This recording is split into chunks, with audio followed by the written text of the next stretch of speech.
Hello and welcome to Asmi's Kitchen. Today I'm going to show you how to cook steamed noodles stir fry. Pour some water in a steam pot and bring to the boil. Soak the noodles in some water for 5 minutes. Place in the steam pot. Steam for 20 to 30 minutes or till it's softened. Just like this. Next is to heat some oil in a pan. Break the eggs and add to the pan. Stir fry to scramble. Add some veggies.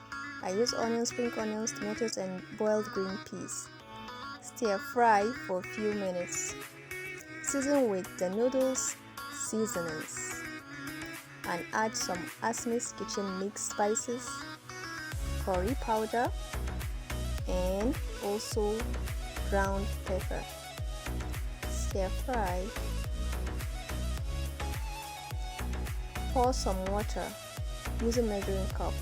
Slice your cucumber if you have it. Cover and bring to the boil. Stir in the noodles. Stir to combine and allow to cook for few minutes. Your noodles is ready. Iftar Mubarak.